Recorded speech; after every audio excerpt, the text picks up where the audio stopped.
100 बात की एक बात, 2024 में मोदी हारने वाली है बुरी तरह।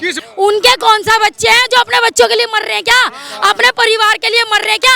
लोग कहते थे उसकी कौन सी लुगाई है, उसके कौन से बच्चे। अबे उसकी लुगाई नहीं है, तुम्हारी लुगाई के लिए तो वो मर रहा है। इज्जत से तुम्हारी लुगाई रह सके, रोड पे चल सके, तुम्हारे बच्चों के लिए मर रहा है। कल को वो शान से कहे मैं हिंदुस्तानी हूँ। परिवार वालों को सपोर्ट करते हो। वो टेढ़ी नाक का कौन है, साइकिल पे चलता है, वो ममता को कर रहे हो। जो असली हिंदुस्तानी है, जिसका कहीं भी कुछ नहीं है, सिर्फ वो सिर्फ हिंदुस्तान में है, वो सिर्फ हिंदुस्तान को सपोर्ट करेगा। और जिसने इंग्लैंड में घर बना रखे हैं, न्यूजीलैंड में, इटली में, उनको क्या है, वो तो यहाँ से नोट खींच रहे हैं। बस नोट खींचो। 2 करोड़ रोजगार हमें दें, हम वोट देंगे। 350 रुपए में सिलेंडर दें, वोट हम देंगे। 35 रुपए में पेट्रोल बेचें, वोट हम देंगे। बोतलें पी रहे हो, गुटखा कर रहे हो, सिगरेटें उड़ा रहे हो, लुगाइयों के फैसलों पे तुम बर्बाद कर रहे हो। 4 लाख के मकान को 40 लाख का बना के बैठे हो, वो तुम्हें नहीं दिखाई दे रहा है। सुनो, अगर मोदी जी हार गए ना, तो मोदी जी की हार नहीं होगी, वो हिंदुस्तानी की हार होगी। पहले आज जितना मैं बोल पा रही हूँ ना, इतना कोई औरत नहीं बोल पाती थी। जो राहुल जीता है, ये कांग्रेस के काम से जीता है, 2-2000 के नोट से जीता है।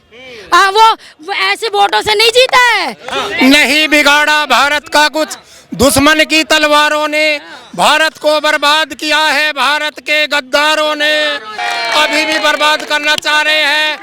राहुल यहाँ का नहीं है, वो इटली का है और इटली भाग जाएगा। किसी भी लोकतंत्र की खूबसूरती विचारों के आदान प्रदान से होकर गुजरती है और उस चीज के लिए एक मंदिर का निर्माण करवाया जाता है। उस मंदिर को लोकतंत्र में संसद कहा जाता है। संसद, जहां देश की सबसे बड़ी पंचायत बैठती है और फैसला करती है 140 करोड़ लोगों के भविष्य का। भारत की पुरानी संसद पुरानी हो चली थी, नई संसद की आवश्यकता थी। नए संसद भवन का निर्माण कराया गया। कुछ लोगों के लिए ये गुलामी से आज़ादी की तरफ बढ़ता हुआ एक कदम था। माने कि गुलामी का प्रतीक हमने त्यागा और अपना खुद का बनाया हुआ संसद भवन तैयार किया। अब इसके उद्घाटन समारोह को लेकर, लोकार्पण समारोह को लेकर विवाद आ गया है। जिस कांग्रेस ने शिलान्यास कार्यक्रम का बायकॉट किया, जिसे अशोक स्तंभ गलत नजर आया, जो सेंट्रल विस्टा को रुकवाने के लिए सुप्रीम कोर्ट तक पहुंच गई, उसने अब लोकार्पण कार्यक्रम में भी जाने को मना कर दिया है। इस पर जनता की क्या राय है, ये जानने के लिए मैं पहुंचा हूं लाल किले के ठीक सामने। क्या नाम हुआ अंकल जी आपका? संजीव। संजीव जी, क्या लगता है कांग्रेस का ये फैसला कैसा है? आप इसके जब रसातल में जाइएगा ना, गर्भ में जाइएगा, तो इस फैसले में बहुत बड़ा एक चाल है। पहले की जो मंत्रालय चल रहे हैं, जो मंत्रालय के ऑफिसेस चल रहे हैं, वो सारे ऑफिसेस किराए पर दिए गए हैं। वो कांग्रेस सरकार के मंत्रालय के हैं, जो मंत्रियों हैं।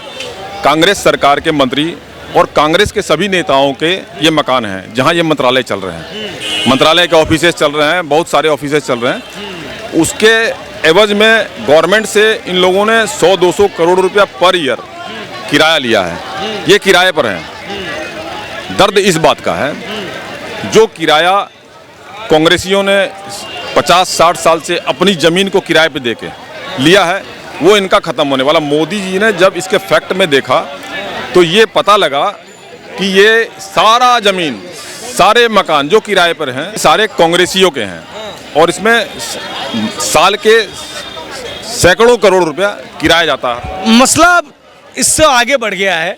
वो तो पहले रुकवाना था, रुकवाना था नहीं। मोदी जी के जब ये बात दिमाग में आई और नज़र में आई तो इन्होंने सभी मंत्रालय को, सारे ऑफिसेस को इकट्ठा कर दिया। अब वो क्या कि 1 रुपया भी सरकार का किराए में नहीं जाएगा।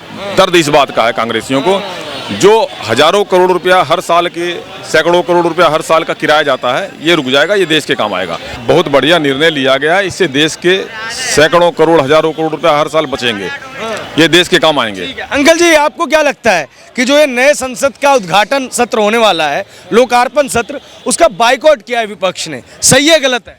विपक्ष पागल है। जब संसद भवन बनाया जा रहा था, उसकी घोषणा हुई, उस समय विपक्ष ने उसका बायकॉट क्यों नहीं किया कि हम नहीं बनने देंगे? और विपक्ष कहता हम नहीं बढ़ने देंगे, धरने पे बैठ जाते, प्रदर्शन पे बैठ जाते। जैसे दिल्ली को घेर लिया था ना किसानों का नाम लेके, जैसे अब बैठे ऐसे क्यों नहीं बैठा विपक्ष, बनने ना देते। जब पुराना भवन है तो देश का इतना पैसा क्यों बर्बाद कर रही है सरकार।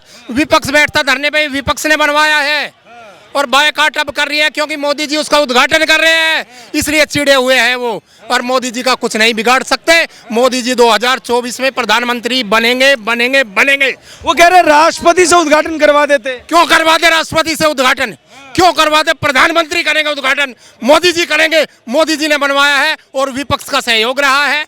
अब विपक्ष चिढ़ गया मोदी जी से।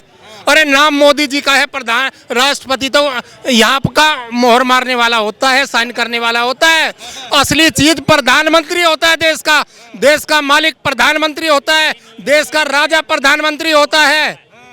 और मोदी जी आज मोदी जी प्रधानमंत्री नहीं होता है, जनता का देश होता है। ये राजाओं का टाइम चला गया। अब हम लोग इस देश के जो भी जनता है, ये जनता का भरोसा है, कोई राजा वाजा कुछ नहीं है। हमारा देश है, जनता का देश है, सबका मिलके है। जो जो मेहनत करता है उन लोगों का है, सबका। ना कोई प्रधानमंत्री राजा है, ना कोई कांग्रेस, ना बीजेपी, कोई नहीं है। बस अगर कोई है जिसकी वजह से लेके आ रही है ना भाई, जनता ही तो ला रही है ना प्रधानमंत्री को। तो जब जनता प्रधानमंत्री को ला रही है तो वो तो राजा ही कहलाएंगे ना। तुम्हारे कहने ना प्रधानमंत्री का मतलब भारत है। जनता जनार्दन ने 300 सीट दिया है बीजेपी को। जनता जनार्दन ने 300 सीट बीजेपी को दिया। लोकतंत्र का मतलब क्या है? लोकतंत्र का मतलब है प्रधानमंत्री, जनता का मतलब है प्रधानमंत्री। मोदी प्रधानमंत्री होता है 125 करोड़ जनता का। टाइम गया, राजा का टाइम सच में गया। अब वो राजा बनेगा जो काबिल होगा, जो हकदार भी नहीं, जिसको जनता जिताएगी। भाई तो पर्यायवाची शब्द है, ये पर्यायवाची शब्द है। चाहे राजा कह लो चाहे प्रधानमंत्री कह लो, ये इसमें फर्क नहीं पड़ता। राजा नरेश को सपोर्ट नहीं करते, इसीलिए ऑब्जेक्शन। आप इसीलिए बोल रहे हो कि मोदी जी नहीं है। अरे सुनो, एक गाय है या भैंस है, उसका खूंटा तो चाहिए होता ना। जनता ने मोदी जी को खूंटा बना रखा है, तो वही तो राजा कहलाएंगे ना। तो फिर आप कह रहे हो कि नहीं नहीं ऐसे नहीं होता। जनता, मेरा सवाल ये है कि सुने, नहीं ये मुद्दा अलग जा रहा है, इनका जवाब मैं देता हूँ। देखो, राजा और आपको कुछ कहना है? अरे भाई को तो बोल, कुछ कहना है आपको कुछ? अगले सवाल पे हम देखो, इनके कहने का मतलब यह है, राजा और प्रधानमंत्री में बहुत फर्क है। राजा जो होते थे ना, वो भाई साहब अगर कोई प्रजा वाला उनके खिलाफ कुछ कहता था ना, तो उनकी गर्दन काट देते थे।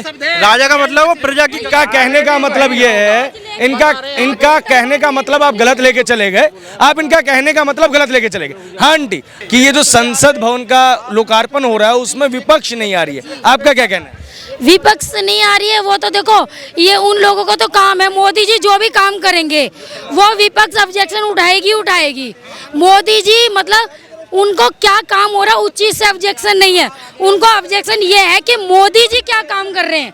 मोदी जी ऐसा कोई काम जो भी अच्छा कर रहे हैं ना, बस उनका कहने का मतलब ये है कि जनता मोदी जी की तरफ ना दौड़ पड़े। लेकिन जनता तो मोदी जी की तरफ दौड़ी हुई है। जो अपने आप को ओरिजिनल भारतीय समझते हैं, जिन्हें कोई लालच नहीं है, वो मोदी जी को और जो देश को सपोर्ट करते हैं वो मोदी जी को सपोर्ट कर रहे हैं और करते रहेंगे। ठीक है, अब ये जैसे भी कर्नाटक में हुआ था, कर्नाटक में तो जो जीता है अभी कांग्रेस, तो आप क्या सोच रहे हो उसके काम से जीता है? जो राहुल जीता है ये कांग्रेस के काम से जीता है, 2,000 के नोट से जीता है। वो ऐसे वोटों से नहीं जीता है। ये जो ओरिजिनल हिंदुस्तानी है, जो देश को सपोर्ट करते हैं, वो किसी भी कौम का, किसी भी बरादरी का हो, और जो अपने आप को हिंदुस्तानी समझता, अपने देश को अपनी जान समझता है, वो किसी लालच में नहीं पड़ रहा है और ना ले रहा है। वो वोट दे रहा है, और वो चाहे अल्लाह के नाम पे हो, चाहे वो राम के नाम पे हो, चाहे यीशु के नाम पे हो, वो हिंदुस्तानी कहलाएगा अपने आप को, वो वोट देगा। अच्छा, मुझे एक और को वोट देगा। हाँ, और ये सारे क्या है, एक बात बताओ, जो ये जब पहले अंग्रेज 1000 आए थे, हिंदुस्तानी को मार रहा था। वो कौन हिंदुस्तानी था जो मार रहा था? जो लालची था, और जो लालची नहीं था उसको मार रहा था। आज भी वही चल रहा है। ममता को देख लो, वो बांग्लादेश जाने के लिए तैयार है। वो लालू, इसको क्या, इसे देख लो, राहुल को देख लो, वो बॉर्डर पार दादस रहा है, उसका सीमा पार नानस रहा है उसका। वो क्या देश को सपोर्ट करेगा? जिसका घर दुनिया सब कुछ देश ही है, वो तो अपने देश को ही सपोर्ट करेगा ना। तो जो असली हिंदुस्तानी है, जिसका कहीं भी कुछ नहीं है, सिर्फ वो सिर्फ हिंदुस्तान में है, वो सिर्फ हिंदुस्तान को सपोर्ट करेगा। और जिसने इंग्लैंड में घर बना रखे हैं, न्यूजीलैंड में, इटली में, पता नहीं कहाँ कहाँ अपने घर मकान दुकान बना के बैठे हुए हैं, उनको क्या है? वो तो यहाँ से नोट खींच रहे हैं, बस नोट खींचो, लूटम लाट खींचो, अभी उड़ जाएंगे ना। तो वो उनका क्या है? उनका तो वहाँ, हम लोग तो हिंदुस्तानी है, हमारे तो हिंदुस्तान के अलावा कहीं भी कुछ नहीं, हमारे हिंदुस्तान के अलावा कोई नहीं है। तो हमें पहली बार कोई ऐसा इंसान मिला है जो हिंदुस्तान को और हिंदुस्तानियों को सपोर्ट कर रहा है, तो हम उनको करेंगे।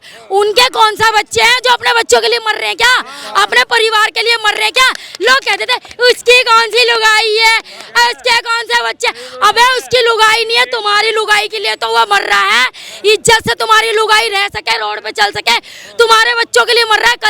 कल को वो शान से कहे मैं हिंदुस्तानी हूँ, तुम उसको सपोर्ट नहीं कर रहे, परिवार वालों को सपोर्ट करते हो।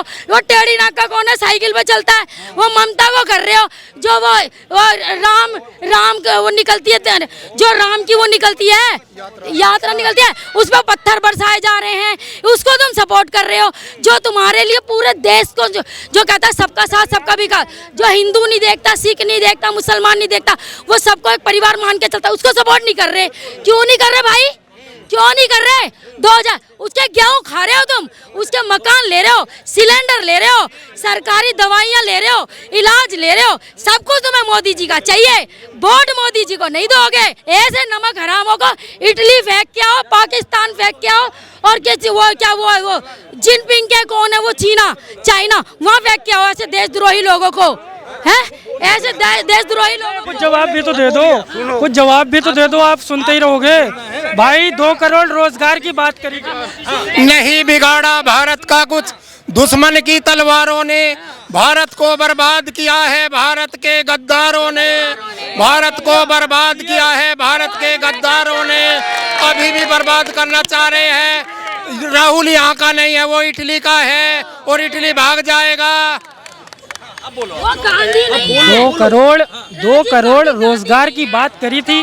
जब रोजगार दोगे जभी तो वोट देंगे, जब रोजगार दोगे जभी तो वोट देंगे। 2 करोड़ रोजगार की तो आपने बात कर ली, जब रोजगार दोगे नहीं तो वोट कहाँ से देंगे आपको? कौन मिनिस्टर बन रहा था कांग्रेस के टाइम पे? कौन मिनिस्टर था, दिखाओ ना। पहले कांग्रेस के टाइम पे और कौन सा वो बना हुआ था, एमएलए बना हुआ था, जो आज एमएलए नहीं है। पहले जितने लोग भूखे मरते थे, आज कोई भी उतना भूखा नहीं मर रहा। जितने पहले लोग औरतों की इज्जत लूटती थी, इतना अब कोई क्राइम नहीं है। पहले आज जितना मैं बोल पा रही हूँ ना, इतना कोई औरत नहीं बोल पाती थी, ठीक है? पहले 2 करोड़ रोजगार हमें दें, हम वोट देंगे। 350 रुपए में सिलेंडर दें, वोट हम देंगे। 35 रुपए में पेट्रोल बेचें, वोट हम देंगे, ठीक है जी। 10 लाख का 4 लाख का मकान 40 लाख का हो गया। पता है मेरा मकान 4 लाख का था, आज 40 लाख का है। तुम सिलेंडर पे मरे जा रहे हो, गुटके खा के थूक देते हो, बीड़ी पी के थूक देते हो, वो तुम्हें नहीं दिखाई दे रहा। सिलेंडर जो तुम्हारा एक सिलेंडर 4 महीने पेट भर रहा है, वो तुम्हें 200-300 रुपए दिखाई दे रहे हैं, ठीक है? जो बोतलें पी रहे हो, गुटके कर रहे हो, सिगरेटें उड़ा रहे हो, लुगाइयों के फैसलों पे तुम बर्बाद कर रहे हो। 4 लाख के मकान को 40 लाख का बना के बैठे हो, वो तुम्हें नहीं दिखाई दे रहा है। 35 रुपए का पेट्रोल हमने कहा तो उन्हीं ने ही कहा था ना। 350 का सिलेंडर हमने थोड़ी कहा था कि आपको जीतने के बाद 350 का सिलेंडर आप हमें दोगे, कहा तो उन्हीं ने था भाई।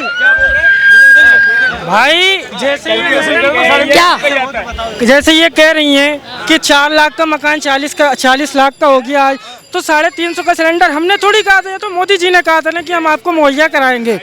35 रुपए नहीं बढ़ेगी। एक मिनट किसी टाइम पे सन 72 में 8 लाख थी जनसंख्या।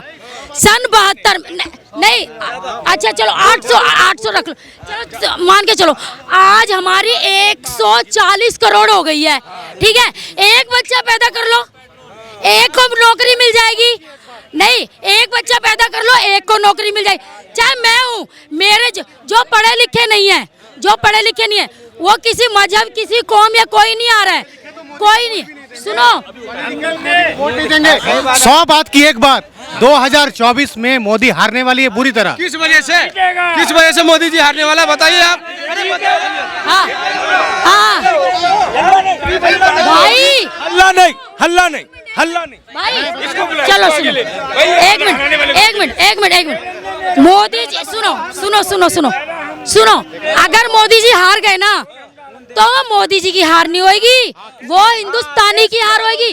मोदी जी की लुगाई नहीं चल रही रोड पे, जो मोदी जी को डर लगेगा ना। मोदी जी के बच्चे पढ़ रहे स्कूल में, जो मोदी जी को छोड़ दी लुगाई, तो उसने छोड़ दिया। ऐसे लोगों को जो मोदी को हराने के लिए बैठे ना, ऐसे लोगों को बिस्तर लेकर के अपनी लुगाई को पीछे चलना पड़ेगा। अच्छा, जो लोग इस देश में ये सोचते हैं कि मोदी जी हार जाएंगे, तो पहले देखा जाए कि बीजेपी वर्ल्ड की सबसे बड़ी पार्टी है, जिसके कार्यकर्ता का आबादी 20 करोड़ है। 20 करोड़ कार्यकर्ता ही बीजेपी में है, और 30 करोड़ की जनता ही डिसाइडिंग फैक्टर होती है 50% वोट हिसाब से देखा जाए तो।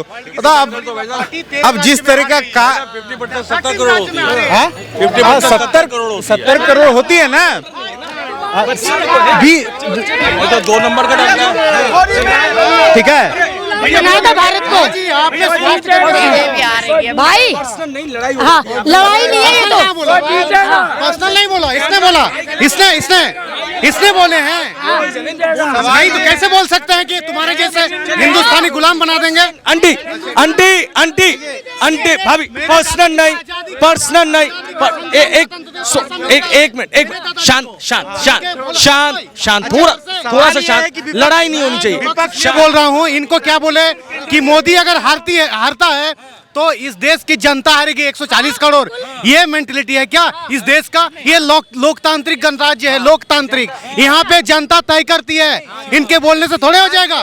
विपक्ष एक भूमिका रखती है। नहीं, सुनो, एक मिनट। अच्छा, एक मिनट, बहुत बड़ा मतलब मतलब मोदी नहीं तो मैं जवाब दे रहा हूँ, मैं जो 14 से पहले भाजपा का प्रधानमंत्री उम्मीदवार का चेहरा कौन था? 14 से पहले भाजपा के उम्मीदवार प्रधानमंत्री का चेहरा कौन था? अरे चुप जाओ यार, कहाँ से आए हो तुम लोग? कौन सी दुनिया से आए हो? कांग्रेस का चेहरा देखो। मेरे को पूरी बात सुनना भाई, मेरी पूरी बात सुनना, बता रहा हूँ, पूरी बात सुनना। मोदी नहीं तो कौन, ये बोला ना, ये देश है लोकतांत्रिक चुनाव। हाँ ठीक है, वो जबरदस्ती तोता वाले मत बताओ, उनको पता ही नहीं मोदी जी कोई नहीं है।